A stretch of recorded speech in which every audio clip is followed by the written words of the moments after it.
Previously on Rome, rise and fall of an empire.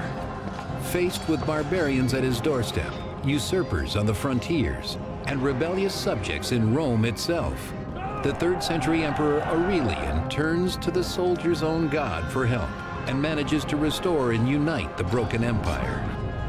But before his work can take root, he is assassinated, leaving the empire at risk once again.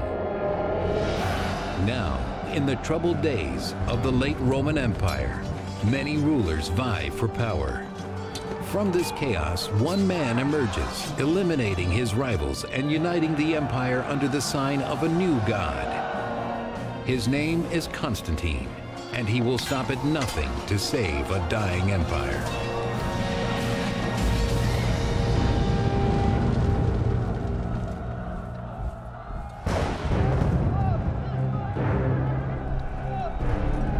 Third-century Rome is racked by internal strife and barbarian invasions.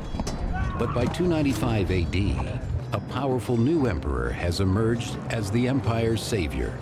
His name is Diocletian. What Diocletian has chosen to do addresses a number of the concerns and a number of the challenges the empire faced in the 3rd century. One element that Diocletian brings in is a redefinition of the way frontiers were to be defended.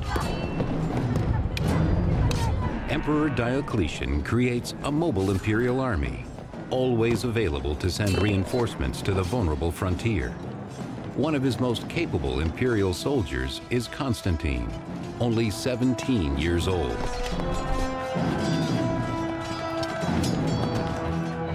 He was a distinguished soldier. That is to say that he was very courageous in battle and that he performed all sorts of feats of daring do.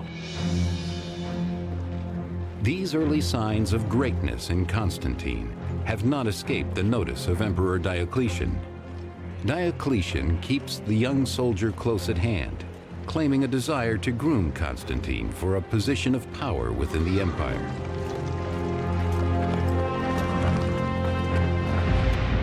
Diocletian's other major reform is to divide the empire between 4 co-emperors, one each in Illyricum and Italy, while Constantine's father rules from Gaul. Diocletian himself governs from Nicomedia in Asia Minor. But Diocletian knows how easily his chosen co-emperors could turn on him. To prevent this, he keeps their sons, including Constantine, in his court, where they are trained as master soldiers under his watchful eye. Constantine was sent off to the court of Diocletian to obtain the proper education for a member of the upper class, a literary education, philosophical education. He learned Greek, which he wouldn't have known, but most important, he had a military education.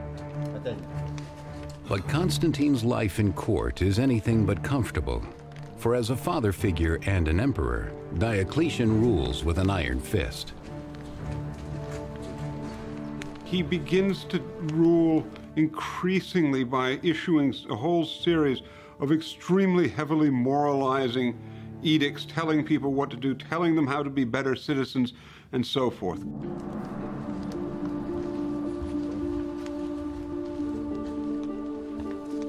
Diocletian insists that everyone at court, including Constantine, make regular sacrifices. For above all, Diocletian believes unity in the empire comes from appeasing Rome's pagan gods.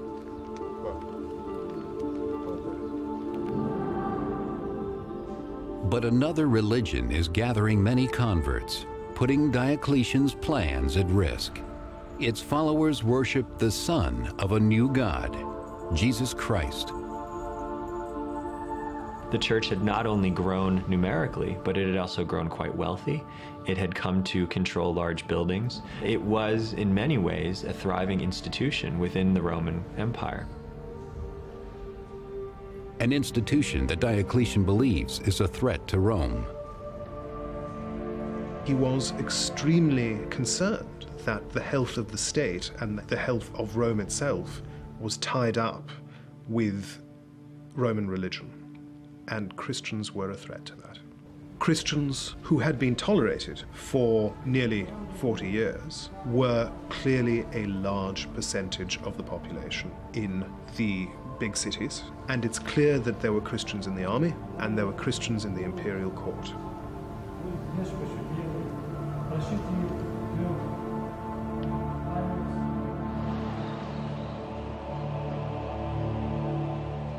Diocletian begins in his own imperial army, where he requires that all soldiers make sacrifices to the gods of Rome, though many Christians refuse.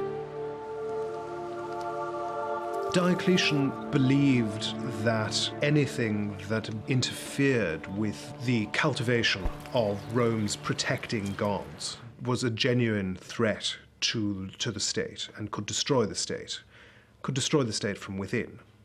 This is the way he looked upon Christians in the army.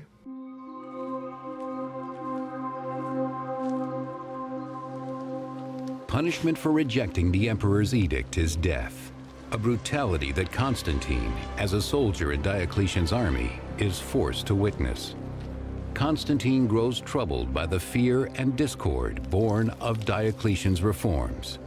It is a discord that will soon spread beyond the army.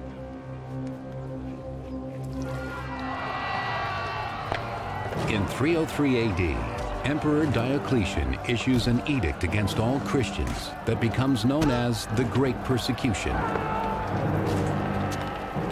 As soon as the persecution edict was issued, it unleashed what is virtually a culture of administrative cruelty. Roman officials, in carrying out the edict, when they met resistance, were expected to bring the defendants to court and to torture them for evidence and try to force them to officially and publicly give up their Christianity.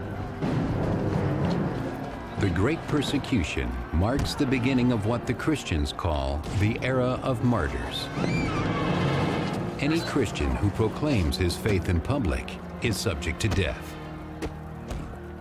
In many ways, Diocletian's persecution brought previous persecutions way farther. It's probably the closest Roman emperors came to destroy the entire system. That is probably why so many martyrs commemorated by the Christian Church are said to have suffered for Christ during Diocletian's reign.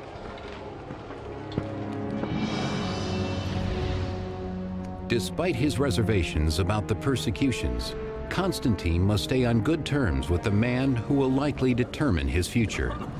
But when Diocletian unexpectedly falls ill and is forced to retire, Constantine is surprised to find himself shut out of the succession plan. Diocletian, it seems, understood that Constantine represented something of a threat. Constantine had campaigned with Diocletian and had done a reasonably good job during these campaigns. We're told that later in his life, Diocletian actually had imprisoned Constantine in his court to prevent Constantine from going to his father's court and establishing a relationship with his father's army. But now, with nothing left to keep him in the east, Constantine resolves to grab hold of his destiny and finally escape Diocletian's grasp. Constantine travels from Nicomedia to Boulogne, Gaul, to meet his father, who now rules Spain, Gaul, and Britain. Constantine's father, Emperor Constantius, is by now old, unwell, and troubled by the extended absence of a son he longs for. But in 305 AD, Constantine is finally united with his father, a man more like him in nature than Diocletian ever was. Constantius, as far as we can tell in the West, was a good deal more relaxed in his approach to government, and he certainly found that it was quite possible to ignore some of the things that Diocletian told him to do. Constantine finds in his father a more compassionate leader, and Constantius finds his son has grown into the kind of man who could one day take his place on the throne.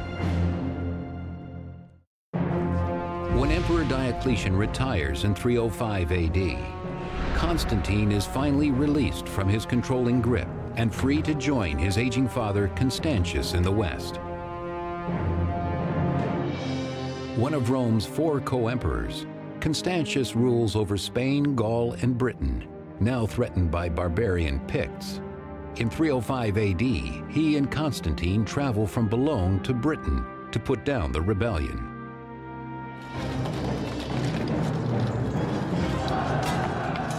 The Picts are a ferocious tribe in present-day Scotland that has long plagued Roman Britain.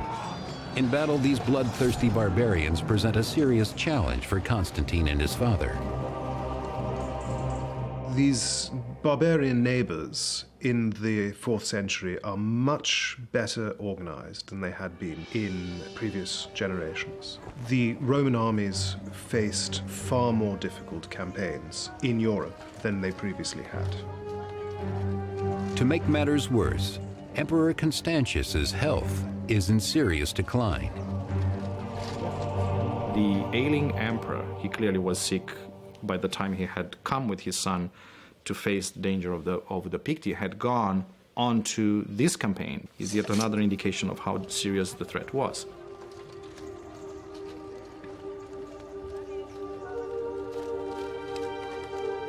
With Constantius's health in question, it is up to Constantine to lead his father's troops and secure their allegiance in battle.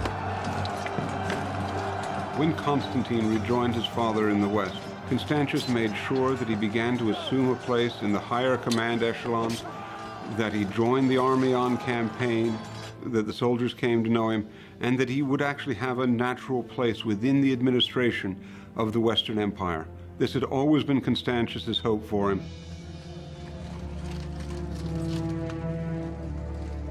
With his military prowess, Constantine wins the loyalty of the army.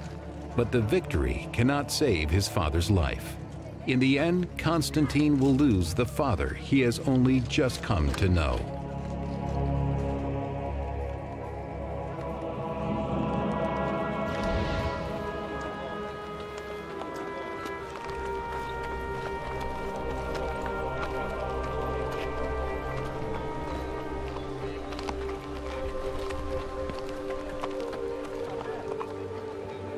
When his father died, the army thought enough of Constantine that they immediately acclaimed him emperor. In a way, this is a natural occurrence. It was an army that knew Constantine's father, respected Constantine's father, and now knew the son as well. They understood, in a sense, what they were getting with Constantine. In an empire where the death of a ruler too frequently leads to violent coups and ambitious plays for power, Constantine's succession is smooth and bloodless.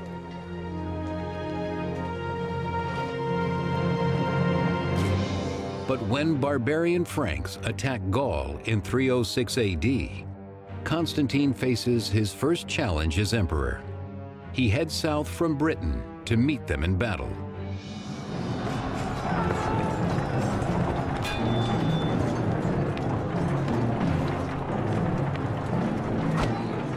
The Franks clearly understood the death of Constantius was an opportunity, and an opportunity that they could take advantage of. Constantine, though, demonstrated a great capacity as a commander and beat back this initial incursion. As a new emperor, Constantine wastes no time proving his worth. The emperor was expected to be in personal command of the army and was very often expected to be in command in the front rank.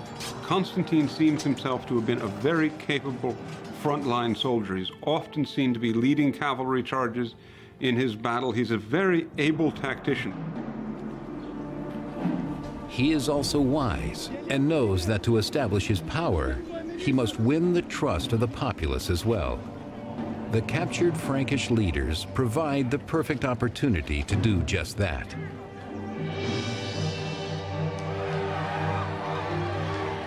Constantine parades the barbarian captives in the streets of Trier, in modern-day Germany, to show his people he will protect them.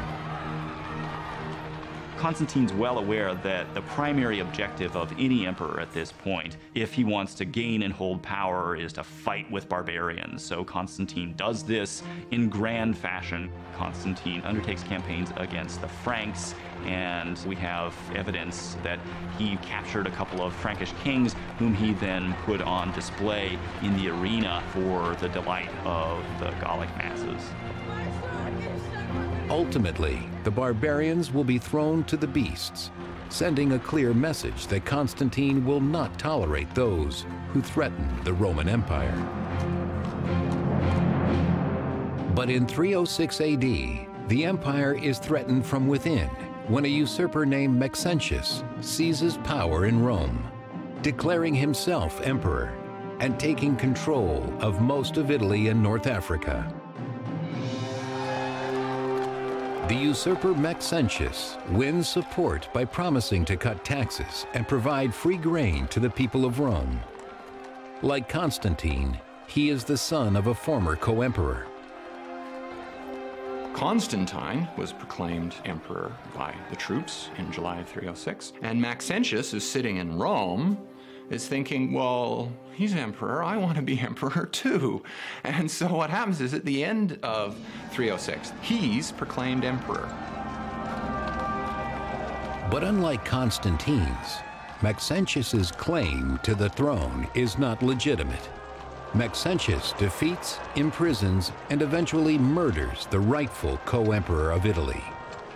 And soon the people of Rome will learn his promises are nothing but lies.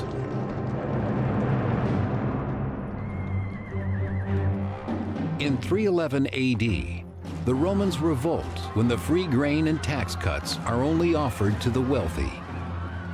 Ordinary citizens must steal what they can to survive. Maxentius is not a popular leader. He was a particularly ruthless leader. He put down revolts very bloodily. There were rumors going around that he was seducing senators' daughters. There were problems with the grain supply.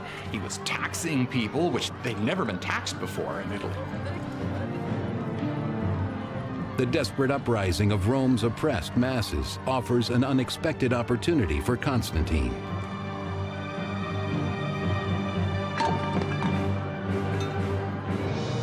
Hoping to save the people of Rome and expand his own reach into Italy, Constantine travels from Gaul to Milan to strike a deal with another co-emperor, Licinius. It is a deal to consolidate power.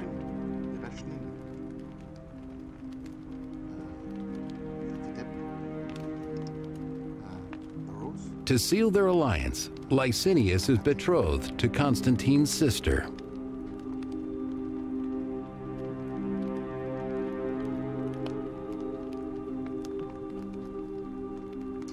Constantine played every game in the book. He was an extremely ambitious person, and there was no avenue to power that he was going to leave open. That meant that in his early years, he was willing to do all sorts of manipulations to try to continue to climb the ladder. Together, Licinius and Constantine trick their co-emperors in the East into believing their intentions are only to oust Maxentius.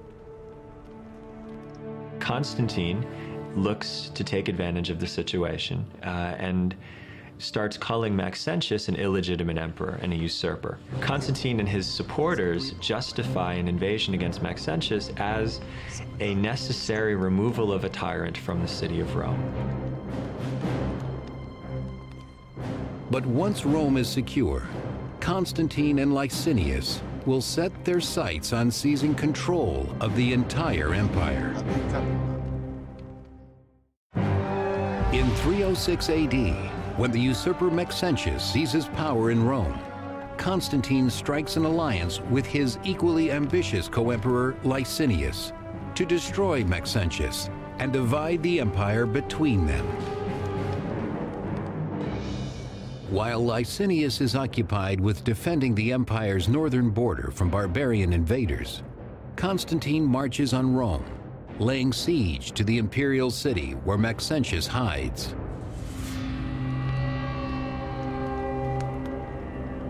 Within the walls of Rome, the devout pagan Maxentius will base his strategy on the sheep entrails, read by his priest.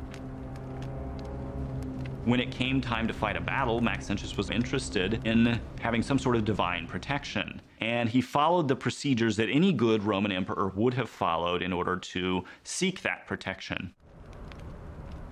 But desperate to determine if he should wait Constantine out or face him in battle, Maxentius also seeks guidance from the words of the Sibylline prophecies. One of the sources that Maxentius turned to were the Sibylline oracles. These were books of prophecies that were kept by Roman priestly colleges, and these priests would then investigate certain questions and pull out an oracle. This is an oracle in which he's told that an enemy of Rome will die today. For this reason, it seems Maxentius changes his plan and makes a decision that he won't wait Constantine out. He'll go out and meet Constantine in battle. Assuming that Constantine is the enemy of Rome referred to by the oracle, Maxentius prepares his army for war.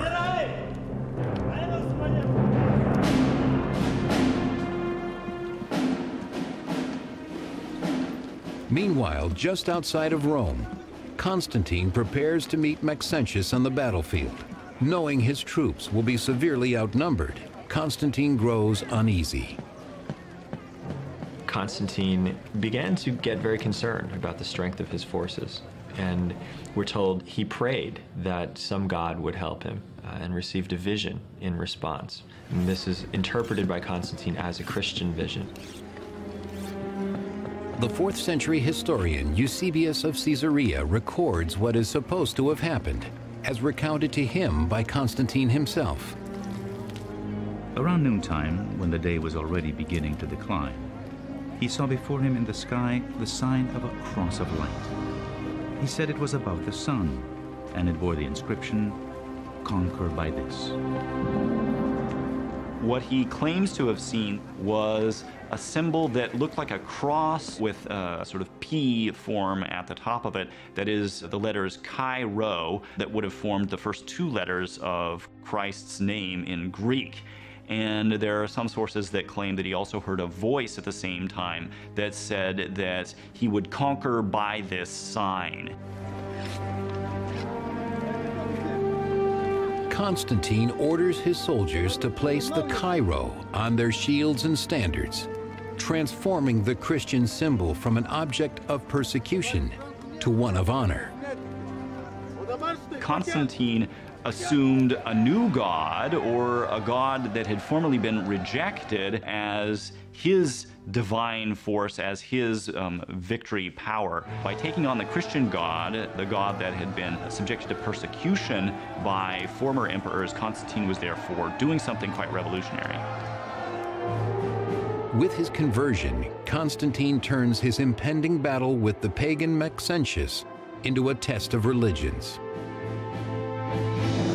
Constantine meets Maxentius at the Milvian Bridge, which, passing over the Tiber River, is the only obstacle between Constantine and an open road to Rome.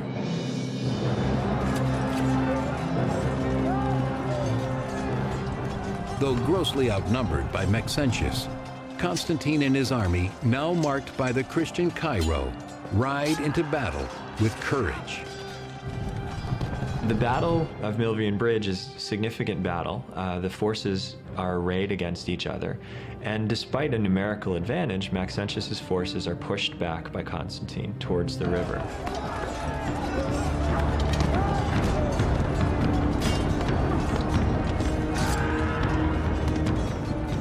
It is at the banks of the Tiber that Maxentius's fate is sealed. Constantine forced Maxentius to give battle with the Tiber at his back. It's a terrible position to be in, and as Constantine's force pressed in on his own, Maxentius's army fell apart. With no other options, the usurper Maxentius flees with his army, attempting to swim across the Tiber River to Rome. But Maxentius, with his heavy armor weighing him down, does not survive the swim. Days later, his bloated and deformed body is pulled from the Tiber, final proof that the usurper's regime has fallen. Constantine has won a significant victory at Milvian Bridge that eliminates the opposition of Maxentius, and even more significantly, gives Constantine control of a full half of the empire, including the wealthy province of Italy. Maxentius's fate is a powerful reminder of Constantine's strength and of what befalls those who dare to oppose him. Constantine went out of his way to dredge his body out just so they could parade his head through Rome and then send it to North Africa to demonstrate that this previous emperor was dead and Constantine had now taken over.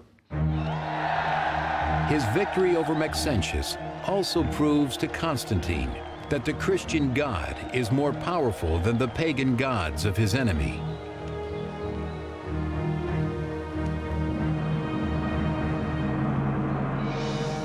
With the defeat of Maxentius, all of the Western Empire belongs to Constantine. As agreed, he leaves the East for Licinius to take.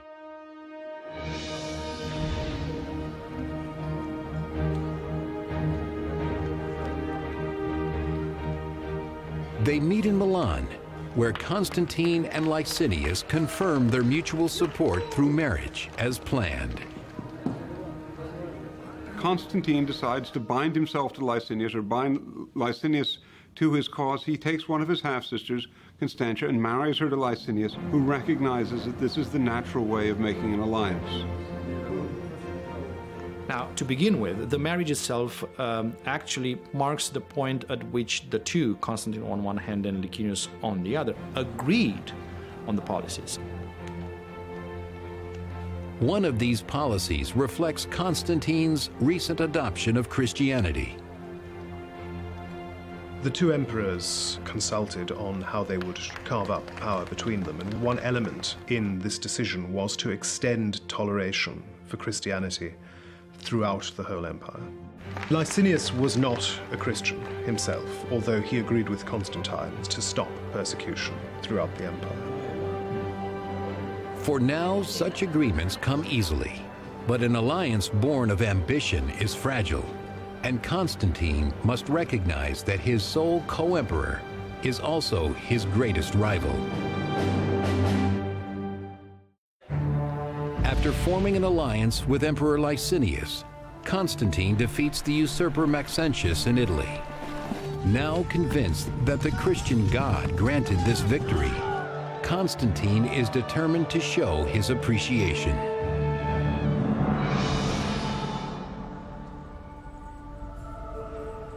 For the first time in 10 years, Christians throughout the empire are able to worship freely, and for the first time ever, their faith is shared by the emperor. Constantine had converted to Christianity. He had embraced quite seriously the task of defending the Christian church. His family, including his son and heir, Crispus, converts as well. Constantine not only extended toleration to the Christian church, but in the territory he controlled, he favored Christians very thoroughly. In 313 AD, Constantine and Licinius jointly issue the Edict of Milan, recorded by the 4th century author Lactantius. We grant both to Christians and to everyone freedom to follow whatever religion they want to, so whatever divinity there is in heaven may be appeased and made favorable to us and to all who are set under our power.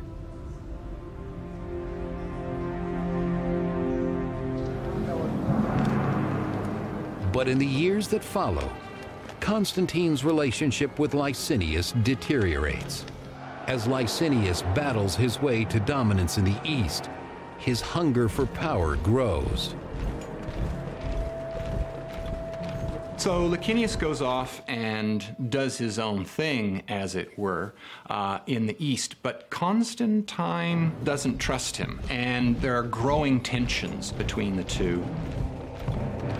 After 9 years of shared rule, both emperors covet control over the entire empire. It is a rivalry that will quickly drive Rome towards civil war. In the East, Christians soon bear the brunt of the growing conflict. As supporters of the Christian emperor Constantine, they are now Licinius's greatest threat. They pay a heavy price.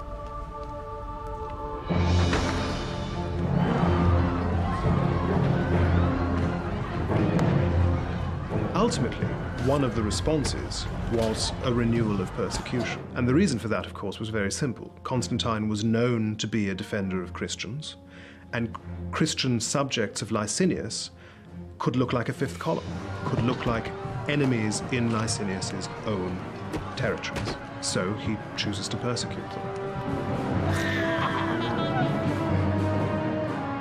As the churches and holy books go up in flames, so does the old alliance between Licinius and Constantine. For Constantine, now a seasoned ruler of middle years, the persecution of Christians is just the excuse he needs to attack Licinius. He quickly orders his troops to march on his eastern rival. Constantine was an especially effective cavalry leader. We often find himself at the head of cavalry, moving around the flanks of his enemy. He certainly does this to Licinius. At Constantine's side is his able son and heir, Crispus, who proves his worth in battle as well. Together they drive Licinius eastward. From Adrianople, Constantine and Crispus pursue Licinius to Byzantium and on to Chrysopolis, where he makes his final stand.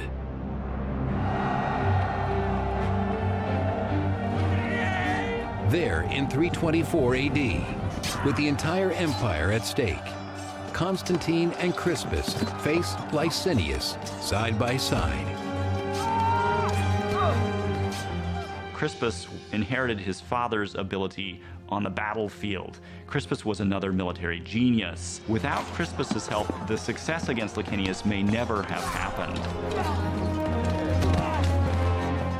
Constantine and Crispus annihilate Licinius's army, fighting once more under the banner of the Christian God. The Battle of Chrysopolis was really over before it began. Constantine was able to bring his own troops into the territory of Licinius without any kind of effective resistance. His own army had been victorious now easily in several battles. Licinius's own confidence seems to have been minimal. And in the final battle, their victory wins Constantine's sole rulership of the entire empire. Eusebius, Bishop of Caesarea. The eastern regions were united with those of the west, and the whole body of the Roman Empire was graced by a single and supreme ruler. Imprisoned in Nicomedia, Licinius will face a brutal punishment. The only witness is his beloved wife, the sister of Constantine. His relationship with Licinius is interesting. Licinius is technically, remember, his brother-in-law. Licinius's wife pleads for mercy for her husband. For a while, Constantine seems to grant that sort of clemency. They share a meal. Licinius is sent into exile. Then he's executed. Despite his wife's pleas, Licinius's execution is swift and bloody, making clear that Constantine shows no mercy, even to members of his family.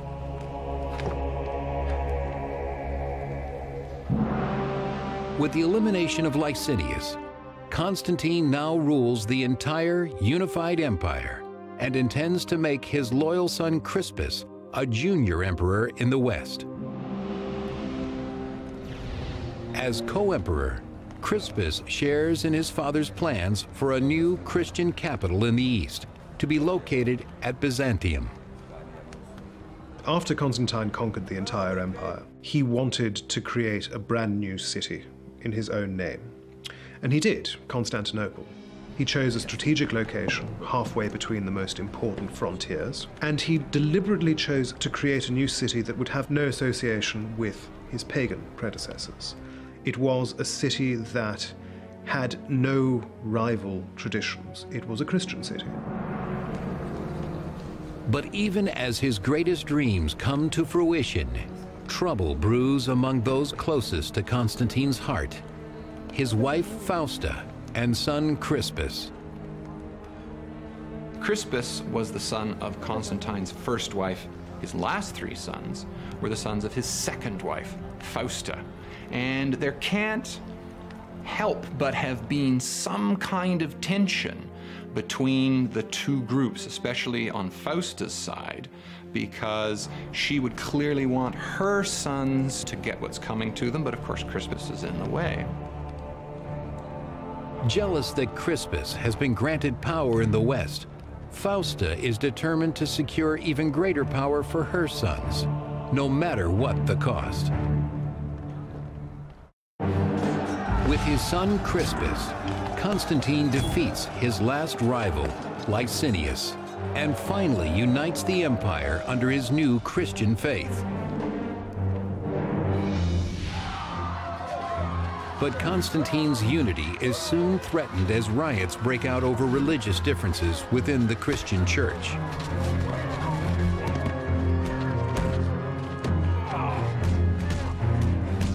The situation he finds among Christians in the Eastern Empire is one of great turmoil. There's a controversy raging about the nature of Christ that is also tied up with the question of who ought to have authority in the Eastern Church. Rival bishops incite mob attacks against other Christians with opposing beliefs. It is a violence not seen since the days of persecution over 20 years earlier.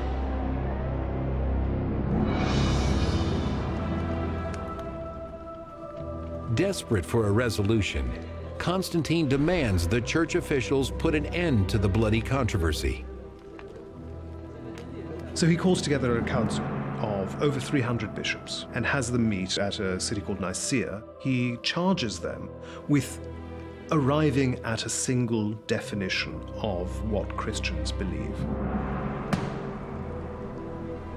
The result is the Nicene Creed, a statement of faith that has survived over 1,600 years and is still recited today in Christian churches around the world. We believe in one God, the Father Almighty, maker of all things visible and invisible, and in one Lord Jesus Christ, the Son of God, the only begotten of the Father. But it's a definition of Christian belief that not everyone can agree with. And this stores up a great deal of trouble for the future, because it means that rival Christians, rival Christian beliefs, are constantly jockeying for imperial favor throughout the rest of the century. And it means that emperors are regularly distracted from other business of government by trying to manage the rivalries among different Christians and different Christian bishops. Perhaps it is this distraction that blinds Constantine to a rivalry much closer to his heart. In 326 AD, Constantine's wife Fausta attacks the integrity of his son, Crispus. Crispus was Constantine's eldest son from an early marriage, and he did not have the same mother as his half-brothers had. And it's quite clear that he was in rivalry, strong rivalry, with his three younger half-brothers. As part of an elaborate plot, Fausta delivers shocking news, claiming that Crispus has tried to seduce her. Things don't go very well for Crispus at all. Fausta was eager to get Crispus out of the way, so her legitimate sons could succeed without threat from Crispus. Constantine, unable to see that it is his wife, not his son, who has betrayed him, orders Crispus to be prepared for execution.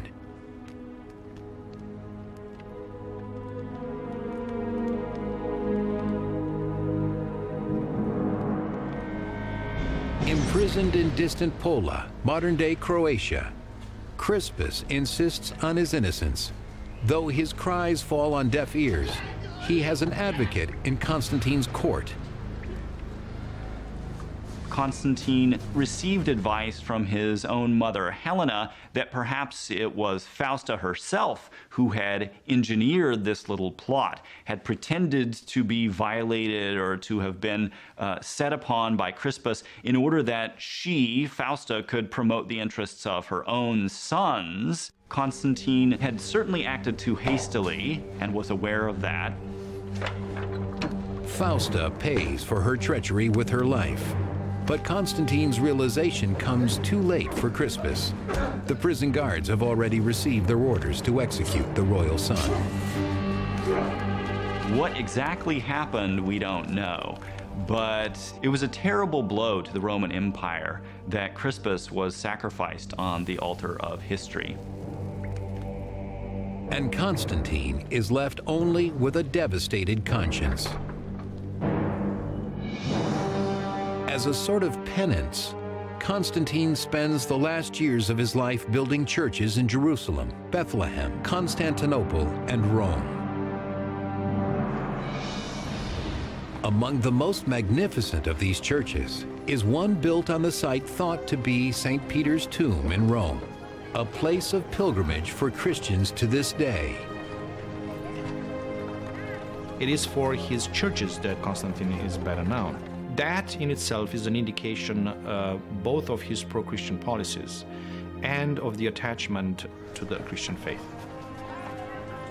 Refusing to abandon this faith, despite its ongoing disputes, Constantine directs the construction of the glorious Basilica of St. Peter himself.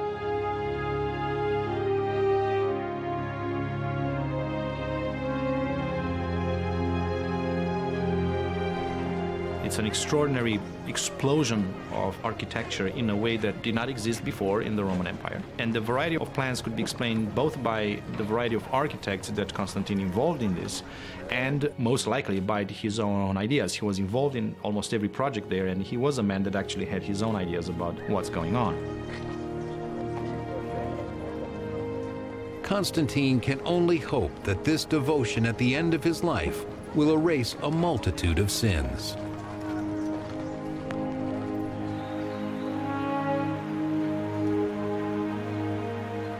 For Constantine knows that his day of reckoning is not far off. Old and unwell, he finally requests baptism in 337 AD.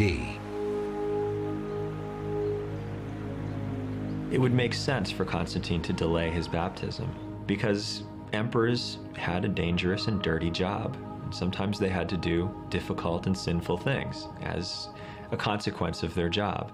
To delay baptism until the end of one's life made some sense. Those dangerous and dirty and sinful things that one had to do could be washed away before you die. Haunted by these sins, Constantine wants nothing more than to die with a clean conscience, purified by the waters of baptism. By the end of his life, Constantine is something of a sort of living visionary who, at the point when he's baptized, wanted to take off his imperial robes and live ever thereafter as a sort of priest. At the end of his life, Constantine finally finds peace in the faith he wrote about throughout his life. I know that I am in the true sense blessed, that now I have been shown worthy of immortal life, that now I have received divine light. Constantine dies in May of 337 AD, after more than 30 years of rule.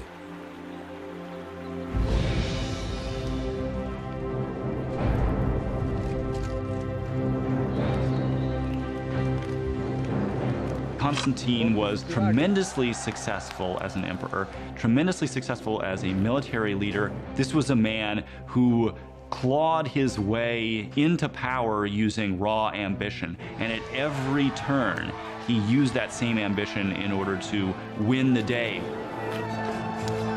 Throughout his life, Constantine fights to keep the fragile empire whole, unified under his new religion, but nothing, not even faith, can save it now. Next on Rome, rise and fall of an empire.